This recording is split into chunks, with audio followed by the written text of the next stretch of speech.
శ్రీ సచ్చిదానంద సద్గురు సాయినాథ్ మహారాజ్కి జై. శ్రీ సాయి సచరిత 753 పేజీలోని 29వ నుంచి ఈరోజు చదువుతున్నాము. మీరు వారి మనిషి కాకపోతే మీకు వారి దర్శనం కాదు. ఇదే బాబా యొక్క గుర్తు. కనుక మీ అంతటా మీరు అక్కడికి వెళ్ళలేరు. సాయి గురించిన వర్ణన విని దీక్షిత మనసుకు సంతోషం కలిగి నేను వచ్చి బాబాను దర్శనం చేసుకుంటాను నాన్నతో చెప్పాడు. ఈయన కాలి గురించిన మాట ఎందుకు? శరీరం నశ్వరం కనుక ఈ కాలి బాధ ఎంతకాలమైనా ఉండని, దాని గురించి నాకేం చింత లేదు. నిరతిశయ సుఖం సంపాదించుకోవడానికి నేను తప్పక మీ గురు దర్శనానికి వెళ్తున్నాను. నాకు అల్ప సుఖాలపై కోరిక లేదు. నేను వానిని కోరను. బ్రహ్మ కంటే వేరే సుఖం లేదు. అదొక్కటే అమూల్యమైన సుఖం. ఆ సుఖం కొరకు నేను మీ గురువుకు దాసున్నవుతాను. ఈ కాలి కుంటితనం ఇలాగే ఉండిపోని.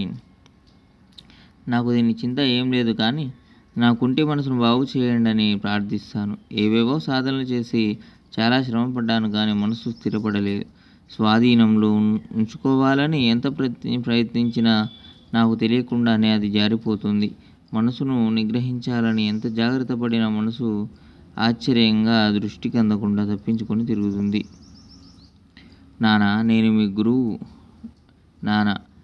నేను మీ గురువు దర్శనానికి వచ్చి నా మనోవైకల్యాన్ని తొలగించమని వారిని ప్రార్థిస్తాను.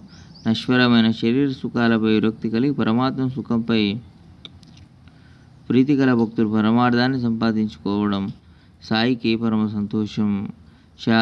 శాసనసభ ఎన్నికల విషయాలనే చర్చించుకుంటూ అంతటా ఆ విషయాన్ని ముచ్చటించుకుంటూ జనులందరూ ఆ పనులలోనే నిమగ్నులయ్యారు. కాక సాయిబు కూడా తన కోసం ప్రజల అభిమతాన్ని సంపాదించుకోవడానికి స్నేహితుల వద్దకు అనుకోకుండా అహ్మద్నగర్కు వెళ్ళాడు. 41వ నుంచి మరో వీడియోలో చదువుకుందాం. సచ్చిదానంద సద్గురు సాయినాథ్ మహారాజ్కి లోకా సమస్త సుఖినో భవంతు. ఓం శాంతి శాంతి శాంతి.